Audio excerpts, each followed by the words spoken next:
Dios en su creación creó a Adán y a Eva, no a Adán y a Esteban. Es detestable para Dios cuando el varón se echa con varón. Tengo un poco de frío en los pies, así que vamos a colocar una alfombra. Este es el trapo de inmundicia que hay que... Este es un trapo de inmundicia que siempre uso. No los condenamos, no los juzgamos, pero tampoco les damos permiso para que sigan pecando. Es un video un poco delicado, yo lo sé, y quiero tratarlo de la mejor manera posible. ¿Cómo están? Mi nombre es Edson González, bienvenidos a este video. Este video lo hago enfocado a las personas que pueden estar pasando la misma situación que yo, o que puede que la hayan pasado. Así que si te gusta o crees que le puede servir a alguien, no dudes en enviarse. Aunque voy a dar mi punto de vista acerca de algunas cosas que pueden llegar a ser un poquito polémicas. No es mi intención sobreponerme o querer obligar a la gente a que esté a favor de mi postura. Esa no es la intención de este video. Cada quien es libre de pensar y de decidir lo que quiera. La cajita de los comentarios obviamente va a estar abierta al debate, pero recuerden siempre hacerlo desde el respeto y la tolerancia. Así que por favor les pido que vean este video con la mente abierta. Mi nombre es Edson González, por aquí van a estar apareciendo todas mis redes sociales. Les dije en Instagram que en este video iba a ser preguntas y respuestas, pero creo que más bien esas preguntas las voy a dejar para otro video, porque creo que de este pueden surgir muchas otras dudas y a lo mejor no toco algunos temas que ustedes quieren saber. Es algo muy grande y escribí un guión como para no perderme o no dejar algunas cosas, pero estoy seguro de que se me fueron muchas cosas. Es un tema muy grande y muy complicado. Ya tengo un video hablando un tema un poco parecido a esto, fue cómo salí del closet, y sí toqué algunos temas acerca de la iglesia, se los voy a dejar por aquí, pero sí me gustaría que vean ambos videos, por si en este no digo algo o en ese otro no dije algo y si lo estoy diciendo aquí, pues para que se complemente la información. Pero este video va mucho más enfocado a mi experiencia como persona viviendo en un contexto cristiano, siendo parte de la comunidad LGBT. Así que sabiendo todo esto, pues nada, vamos con el video. Voy a empezar contándoles cómo llegué yo a la iglesia cristiana a grandes rasgos. Cuando yo era chiquito y tenía más o menos 9 años, ahí en el 2007, yo tenía un problema que era que yo veía muertos, espíritus, todas estas cosas, como el niño del sexto sentido, así, igualito. Mi mamá se dio cuenta y se acercó a diversas iglesias, mormones, católica, varias iglesias donde nunca me pudieron ayudar con este tema de mi sexto sentido. Mi mamá trabajaba en ese entonces invitando a mujeres a meterse al negocio de las ventas por catálogo. Y ahí va por las calles tocando puertas, pues invitando a las mujeres a entrar a este negocio. Y en una de esas tocó una puerta, salió una mujer y esa mujer interrumpió a mi mamá y le dijo: Dios tiene algo muy grande para tu hijo. Yo ese día la acompañé y mi mamá se quedó como ¿qué? Me volteó a ver y le dijo a mi mamá: hay un demonio atormentando a tu hijo. Y yo quedé como ¿qué?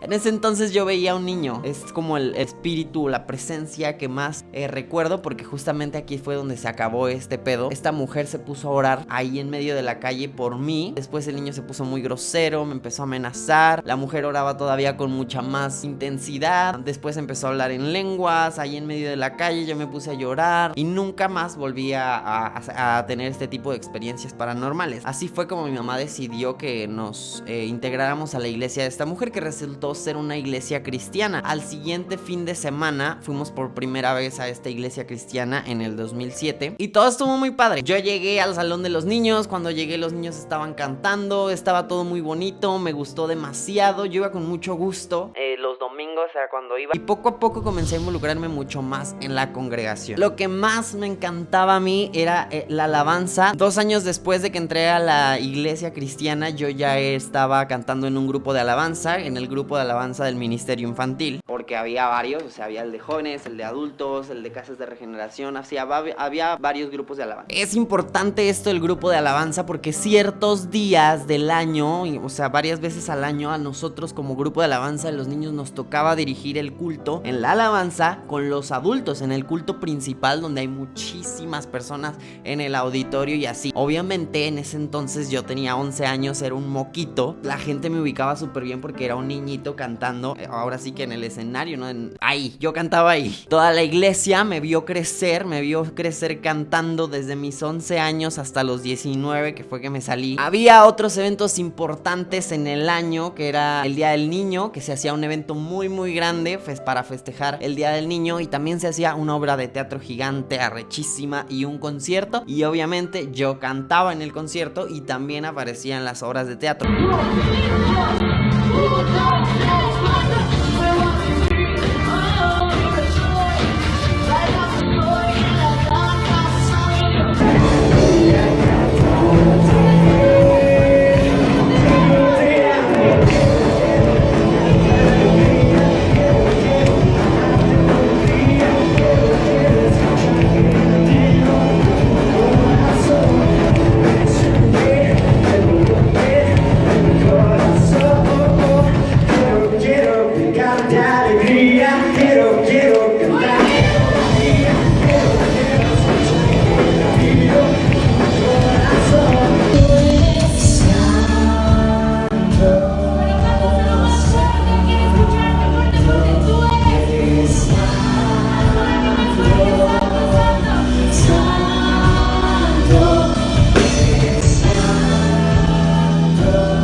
casi siempre en todas las obras en las que el protagonista de la obra era hombre, era varón, yo era el protagonista.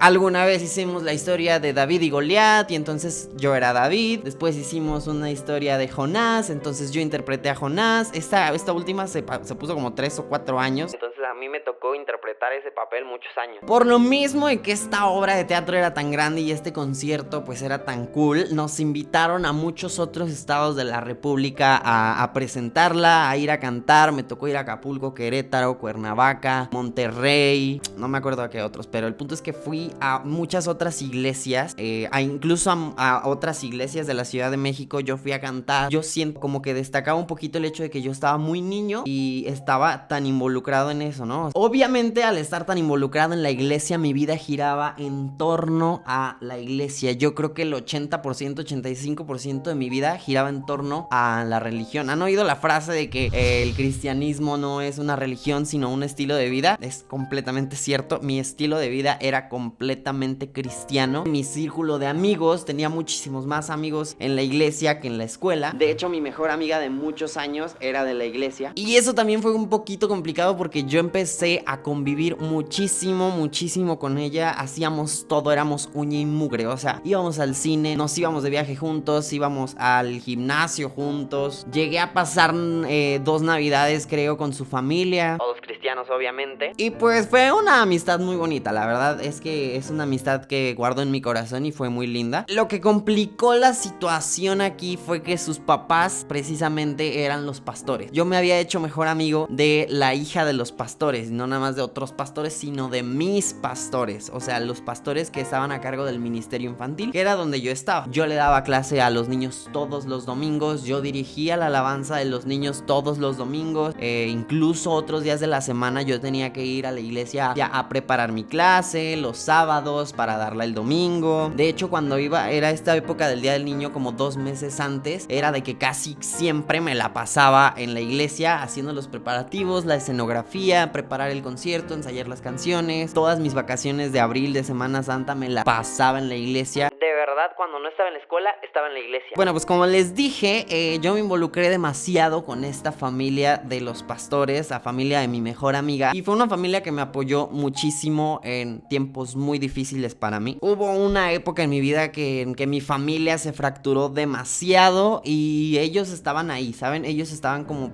para mí, me apoyaron emocionalmente y económicamente en muchísimas cosas. Llegó un punto en la relación que era tan íntima, tan estrecha, que un día la mamá de mi amiga me dijo: tú eres como un hijo para mí y yo te voy a tratar como un hijo. ¿Quieres que te trate como un hijo o quieres que te trate como una visita, como un amigo más de mi hija? Y pues yo obviamente le dije como un hijo, ¿no? Eso de tratarme como un hijo incluía obviamente también regañarme o a lo mejor llamarme la atención cuando hacía ciertas cosas, y pues yo no tenía un pedo con eso. Pero con el tiempo empecé a sentirme muy abrumado porque ellos sabían demasiadas cosas sobre mí. Sabían si yo iba a tomar la decisión de estudiar una carrera, si yo salía a tal hora de la escuela, si yo podía a lo mejor un día sí ir a la iglesia porque no tenía nada que hacer. Ellos eran pues como mis papás, o sea, sabían absolutamente todo de mí y muchas veces opinaban y me decían qué tenía que hacer y yo les hacía caso, pero con el tiempo eso se volvió muy abrumador porque no me sentía libre en ningún lado. Se volvió algo completamente como tóxico, no sé, algo que no me hacía sentir bien. Ya me sentía demasiado abrumado y presionado también por ellos. Ya no me sentía cómodo en casa de mi amiga. O sea, en resumen, al principio fue muy lindo, pero después fue horrible. No puedo decirles el momento específico en el que descubrí que tenía atracción por los hombres, porque cada que trato de remontarme me viene a la mente un momento diferente, entonces prefiero mejor no, pero sé que fue desde chiquito, que es algo que siempre he tenido. Y desde chiquito la gente creo que incluso se dio cuenta mucho antes que yo. Yo pues de chiquito no me daba cuenta, pero sí recuerdo, tengo flashbacks de mi familia o de gente haciéndole comentarios a mi mamá acerca de: ay, es que a tu hijo le guste eso, o esos juguetes, o esas telenovelas, o eso es joto. Y no entendía, yo como que solo lo dejaba pasar, ¿no? Obviamente había algo en mí que no encajaba como en el modelo de hombre o de niño o de estereotipo de cómo los niños tienen que jugar, de qué cosas les tienen que gustar, y obviamente algo en mí no encajaba en eso. Y pues también los niños de la escuela se daban cuenta de eso. Si bien yo no sufrí tanto bullying en la escuela, escuela, respecto a otras cosas, sí recuerdo momentos en los que niños en la escuela me molestaban por este tipo de cosas. Recuerdo un momento en el que yo estaba haciendo un dibujo en el salón y estaba haciendo justamente un dibujo. Yo era tan devoto y tan entregado a la iglesia que estaba haciendo un dibujo de Jesús. O sea, literalmente yo había escrito la palabra Jesús y estaba haciéndole dibujitos a la hoja. Los niños se me acercaron a decirme y a molestarme como, ay, ¿quién es Jesús? ¿Es tu novio? Ay, es porque te gustan los niños, ¿verdad? Que no es que te estaba hablando y tenía como 11 o 12 años. Y yo como, no, tranquilos, no me gustan los hombres. Este Jesús es Jesús, el Hijo de Dios. No le estoy haciendo un dibujo a ningún niño que me guste que se llame Jesús. Y también obviamente me molestaron muchas veces porque yo era muy afeminado. Que ojo, ser afeminado no tiene nada que ver con ser homosexual. Conozco a hombres gays muy varoniles y a hombres heterosexuales que tienen ademanes más femeninos. En mi caso yo atribuyo el ser afeminado porque yo crecí en un hogar lleno de mujeres. Ojo que estoy diciendo en mi caso específico. Yo viví en un hogar lleno de mujeres. Mi mamá, a mí me criaron mis tías, mi mamá, mi abuela, y no había una figura masculina en la casa. El ser humano crece y aprende por imitación. Entonces yo creo que haber vivido en un contexto lleno de mujeres hizo que a mí, mi forma de expresarme, mis movimientos, pues fueran femeninos. Yo digo, quiero creerlo, no lo sé. Y si no es así, no me importa. Ahora, otra cosa muy cagada y que fue una súper coincidencia es que en ese entonces que yo iba en la escuela, cuando hacía los dibujitos de Jesús y cosas así, había un gatito muy famoso en ese entonces que se llamaba Nyan Cat, creo que así se llamaba, y este gatito soltaba una colita que tenía los colores del arco iris y a mí me gustaba mucho. Entonces yo a todos mis dibujos, incluso mis exposiciones en la escuela, hacía un dibujo y a lo que podía le ponía el arco iris. Ay,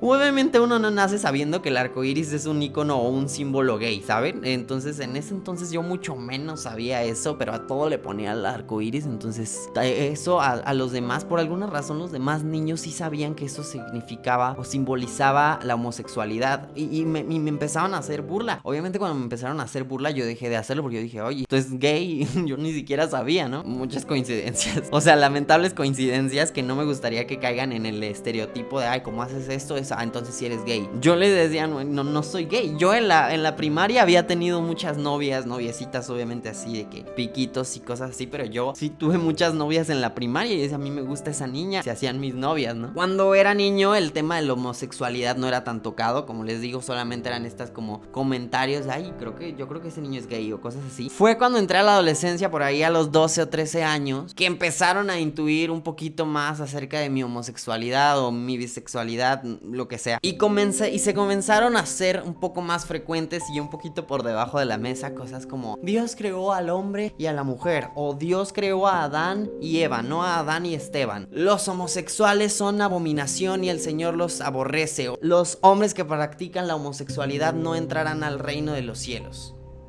Eran más frecuentes porque era un tema ya más de adolescente, ¿no? O sea, en la iglesia, en el culto de adolescentes, era más frecuente estos tipos de temas. Ya no eran temas de niños como de tienes que honrar a tu mamá y a tu papá y obedecer. Y acá ya eran como sobre sexualidad, masturbación, tener novio, homosexualidad. Y pues se me fueron haciendo más frecuentes este tipo de comentarios. Todo este tiempo yo lo escuché, lo adopté, lo creí y lo divulgué, lo profesé esas creencias. Sí llegué a sentir que varias veces pusieron específica atención en mí por el tema de ser afeminado y pues no sé, ellos algo notaban en mí. ¿Saben? El gaydar siento que también no nada más lo tienen los gays, o sea, la gente se da cuenta, pues la gente se da cuenta de que eres diferente y no sé, pues el punto es que la gente se dio cuenta antes que yo. Como les dije, yo de chiquito tenía gustos que pues la sociedad ha determinado que no eran precisamente para varones, para un niño. Estaba muy obsesionado con Atrévete a soñar. La antagonista, que era Antonella, en la versión mexicana tenía una plumita súper característica que todas las niñas en ese entonces querían traer y pues a mí siempre me ha valido verga y yo también decía, ay, yo quiero mi plumita, y yo iba y me compraba en el puesto de periódico la plumita y yo iba a la escuela con la plumita. Entonces era como que, ay, ese niño es gay. Ojo, estos sí fueron factores que, como les digo, la sociedad ha dicho, a un niño no le puede gustar eso, a un niño no le debe gustar esto, pero siento que en mi caso coincidió, sí, pero no creo creo que porque a un niño le guste algo así, precisamente tenga que ser gay. Entonces, ojo, ahí hay que separar. Como les digo, en mi caso coincidió, pero no es una regla o no es algo que esté escrito y que diga, porque te gusta esto, eres gay.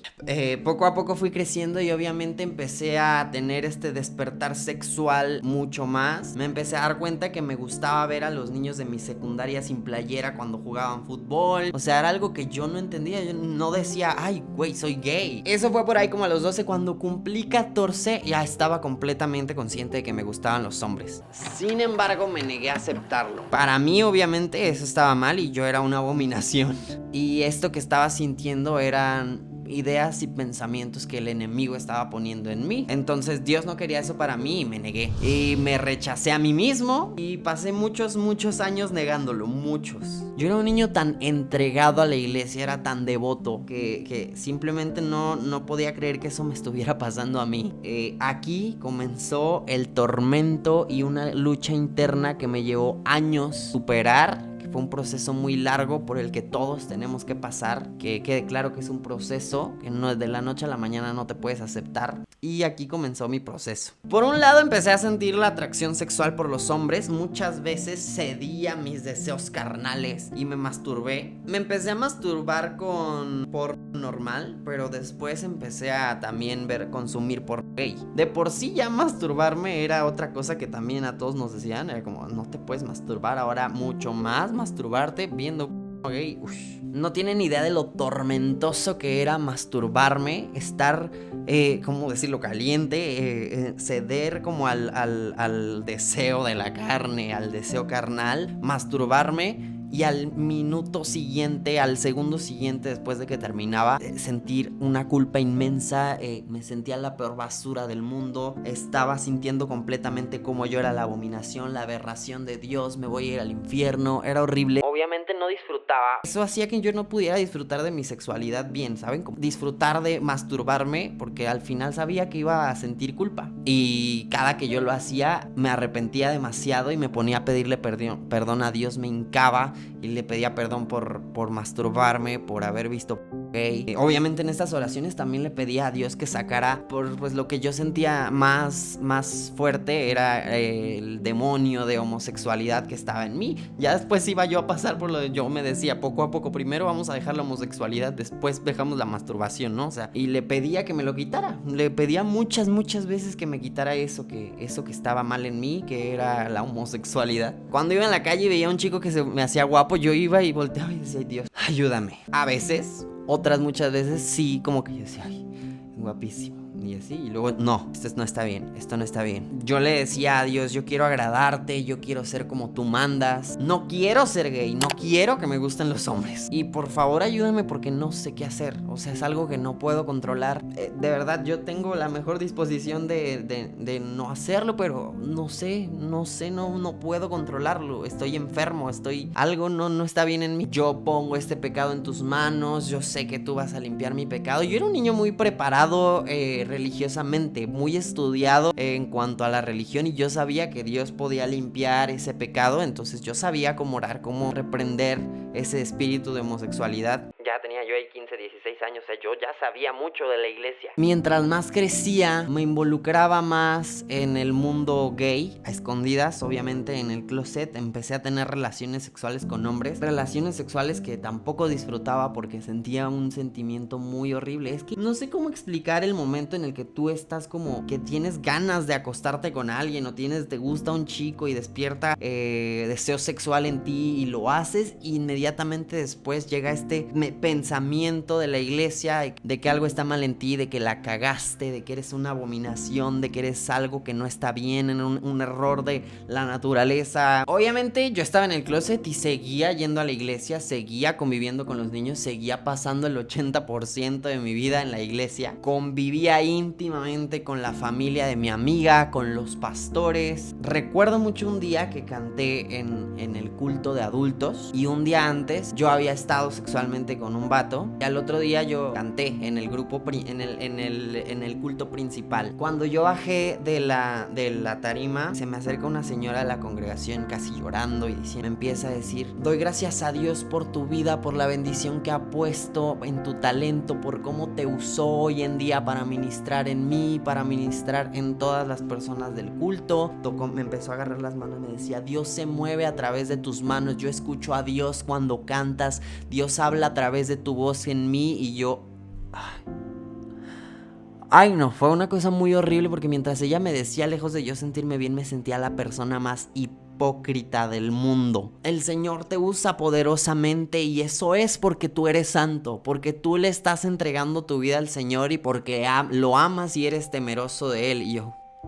no podía dejar de pensar en que al día anterior había estado con un hombre, ¿no? Ahí pasaron por mi cabeza dos cosas: o el Señor sí me usa, y sí me usó ese día como realmente esa mujer dijo, y si me usó fue porque realmente no le importa que pues yo sea gay, y puedo seguir siendo gay y me va a usar igual para ministrar a las personas y para tocar y para cantar y predicar su nombre y así, y no importa que yo sea gay. Esa fue una. Y la otra fue: el cristianismo es puro fanatismo, porque esta señora me está diciendo así, solamente está metido muy en su idea y piensa que el Señor sí me está usando, y realmente no, porque yo soy un asco de persona. No sabía cuál era la correcta, pero sabía que sabía que algo estaba mal, porque pues el Señor no me podía usar si yo estaba así, ¿no? O sea, si yo había sido la abominación personificada cantando, ¿no? No había forma que Dios me usara. Sin embargo, sí, esas palabras de la señora me destruyeron completamente, me hicieron sentir muy mal, porque además no estaba aquí nada más mi pecado de homosexualidad, sino que también ya había roto un pacto que a los 11 años, sin la más mínima conciencia de lo que es tener deseo sexual, firmé un compromiso que hicimos todos los niños de la iglesia, que fue guardarnos hasta el matrimonio para tener nuestra primera vez con nuestra esposa o esposo, dependiendo obviamente de tu sexo, ¿verdad? O sea, si era niño o niña. Entonces yo me tenía que guardar para mi esposa, cosa que ya también había roto. Entonces no era nada más ese pedo de involucrarme con otros hombres, era el pedo de que ya también no iba a llegar virgen al matrimonio. En ese punto ya tenía yo unos 17, 18 años, ya tenía un poco más de conciencia, me cuestionaba mucho más las cosas, pero no dejaba de sentirme mal, no dejaba de rechazarme, no dejaba de odiarme, no dejaba de creer que era una abominación, pero ya había algo en mí que me decía: güey, no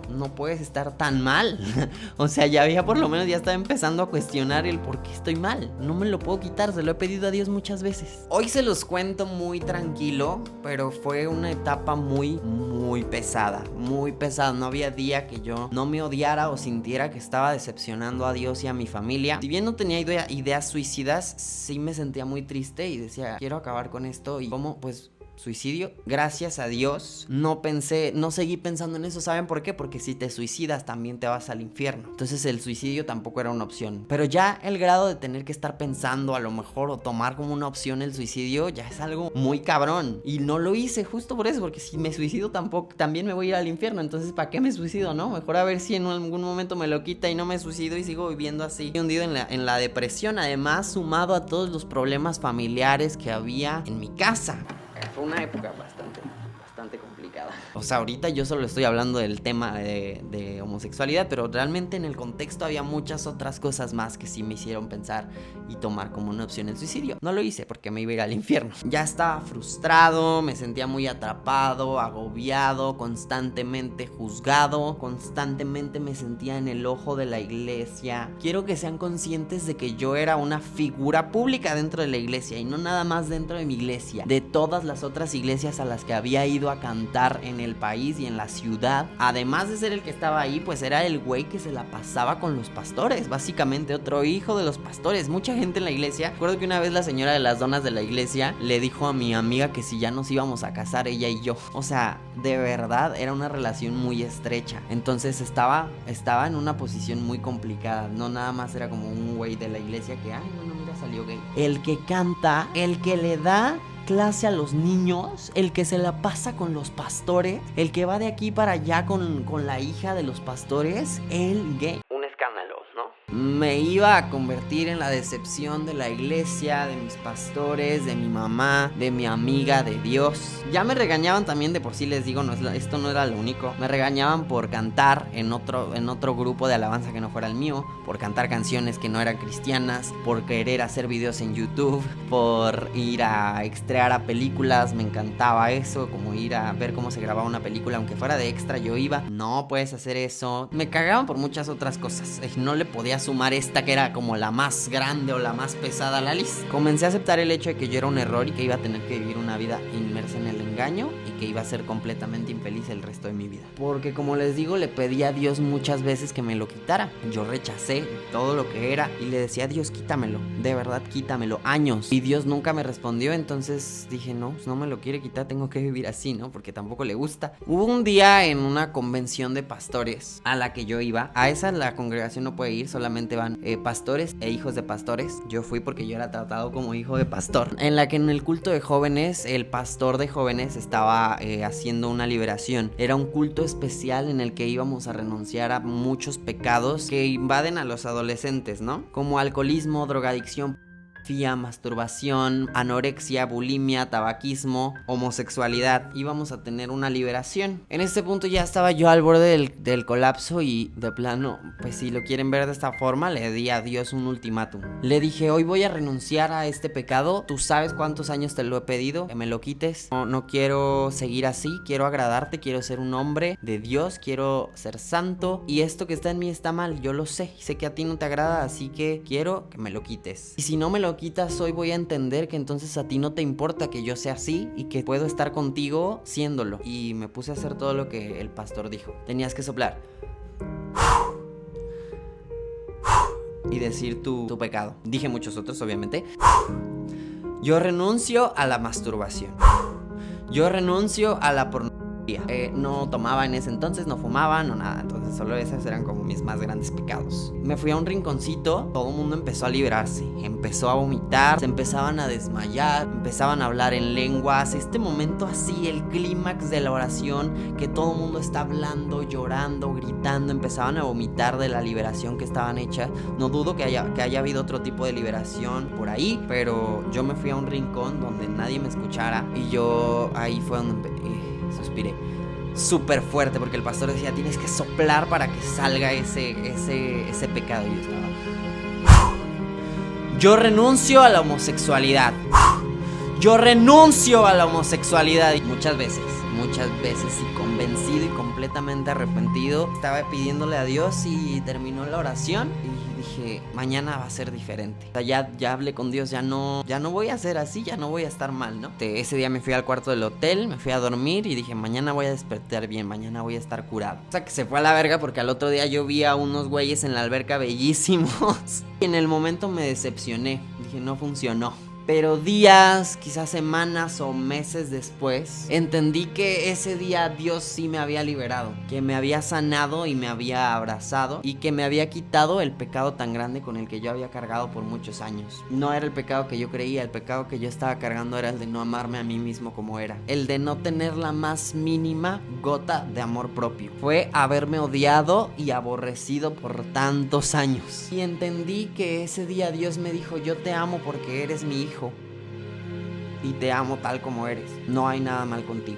Me tomó meses entender lo que Dios me quiso decir ese día, después de que yo le pedí tantos años que me lo quitara. Obviamente no salí corriendo a gritarle al mundo, soy gay, soy bisexual. Todavía tenía que enfrentarme a la sociedad, claramente. Me costó mucho menos trabajo porque ya había pasado la etapa más importante, que fue la de aceptarme a mí mismo. Esa es la etapa más importante y la más dura, también la más difícil. Cuando tú te aceptas y entiendes quién realmente eres y que lo que eres no está mal, todo es mucho más sencillo. Todo se vuelve más sencillo. Sientes el poder que tienes para enfrentarte al mundo. Realmente no te dan miedo las consecuencias una vez que tú ya estás bien contigo mismo. Y no salgas del closet hasta que no estés 100% seguro de quién eres y 100% 100% de que lo que eres no está mal. Es muy importante que hagan eso antes de salir del closet. Esta última etapa del proceso de años de aceptación fue más o menos de un año, que fue después de este día que les digo, en el que yo le pedí a Dios, hasta el día que dejé la iglesia. Fue en el proceso en el que aprendí a disfrutar de mi sexualidad sin tener culpa, a entender lo que yo era y a vivir sin miedo a mí mismo, porque obviamente uno vive con miedo a la sociedad constantemente, pero ese es otro tema. Pero conmigo mismo, la lucha interna. Y luego de ese año me alejé de la iglesia. En la iglesia jamás salí del closet. Salí del closet ya que estaba fuera de la iglesia, pero por esta y muchas otras cosas. El detonante fue una combinación de todas estas cosas que justamente no me dejaban a mí cantar, no me dejaban como demostrar mis talentos o dedicarme a lo que yo quería, que era cantar, extrear, actuar, hacer videos en YouTube. Recuerdo el día que dije,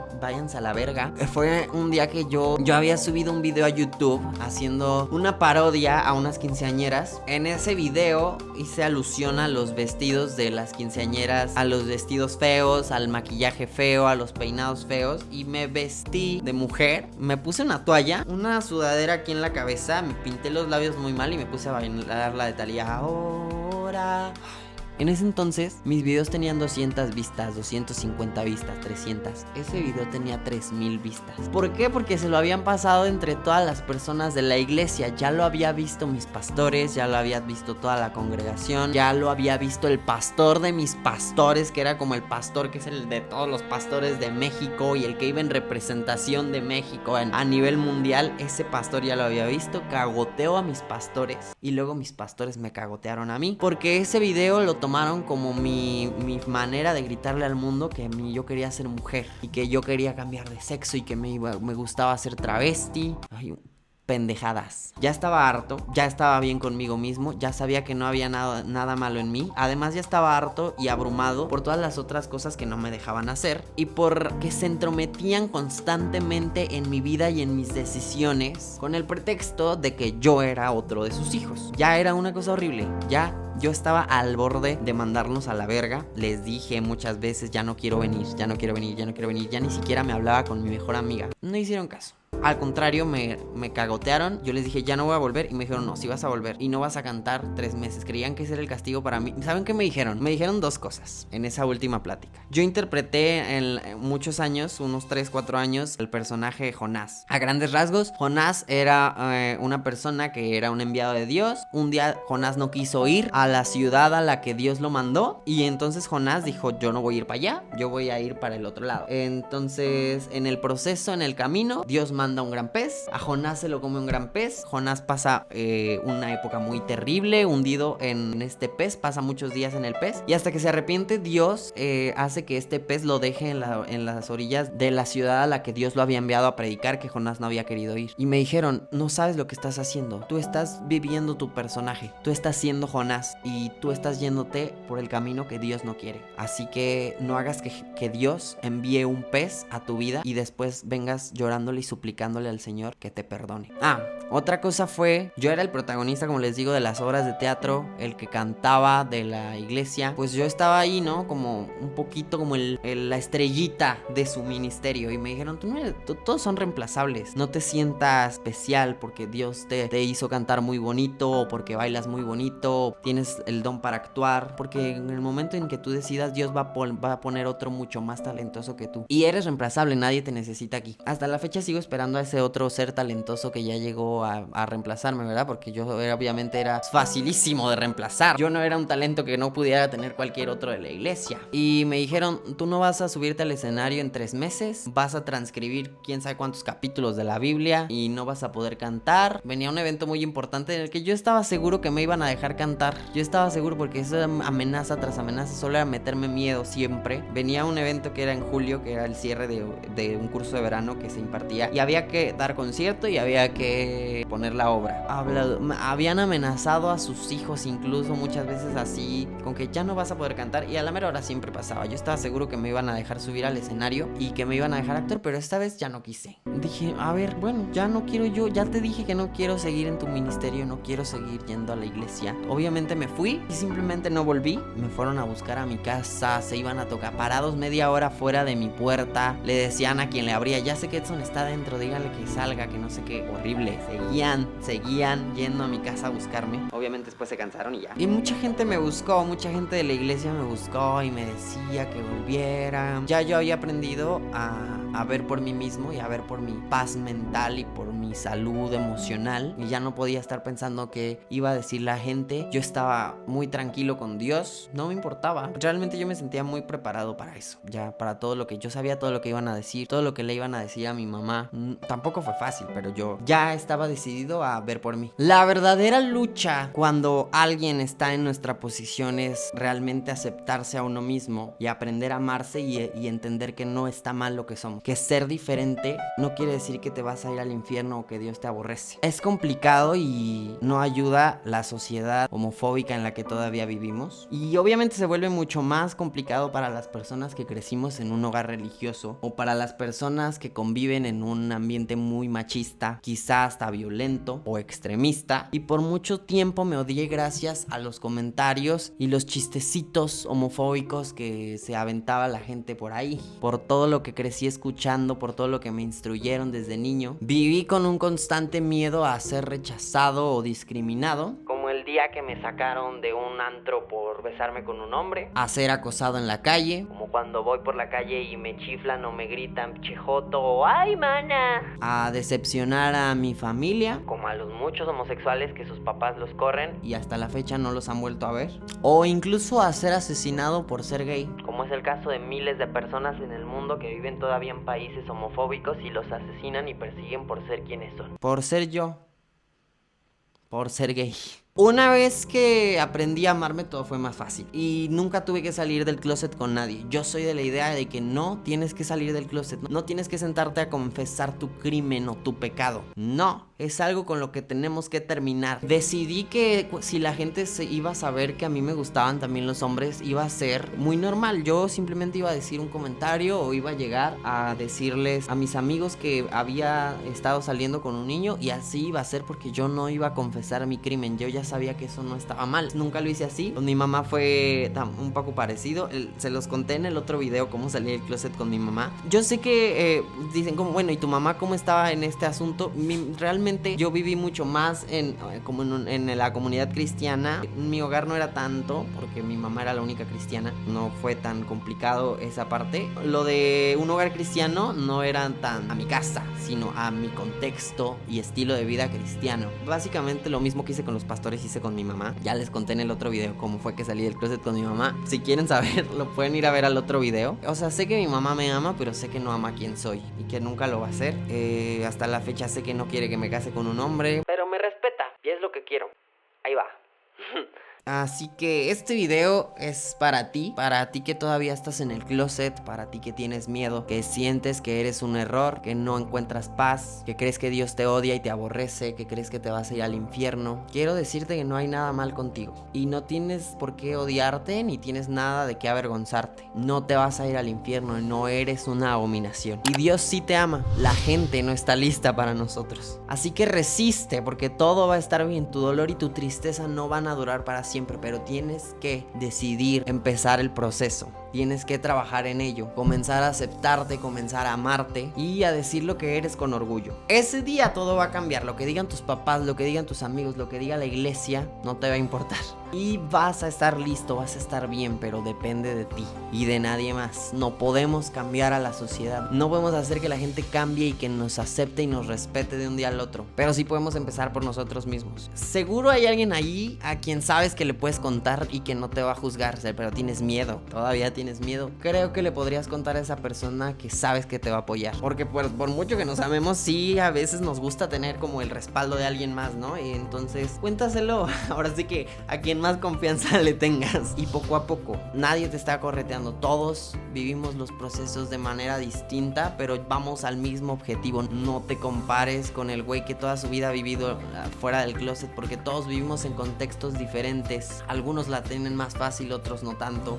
Así que toma tómate tu tiempo para amarte y para aprender a aceptarte. Y cuando lo hayas hecho, únete a nuestra comunidad y comienza a pelear por nuestros derechos. Porque merecemos vivir sin miedo, porque merecemos no ser discriminados, porque tenemos el derecho a formar familias y tenemos derecho a amar. Y a ti que no compartes mis pensamientos o mis creencias o no estás de acuerdo con lo que soy, simplemente te invito a respetar. No queremos imponernos, no queremos que tú te vuelvas como nosotros, solo queremos que no nos molesten. Queremos lo mismo que tú, respeto, tolerancia, queremos formar nuestras propias familias, así que solo te invito a amar, a no menospreciar ni discriminar, así que solamente no hagas más daño. Entonces, si no tienes nada bueno que decir, mejor no lo digas. Esa es mi historia, como les dije, si quieren les puedo hacer otro video con las preguntas que les surjan a través de que les surjan gracias a haber visto este video y el otro que tengo ahí. Las voy a dejar la cajita, las preguntas más o menos en una semana en mi Instagram para pues subir el siguiente video, y espero que les haya gustado mucho y les sirva. Tomen lo bueno de este video, lo que les sirva, y lo otro desechen. Los amo y muchas gracias por escuchar.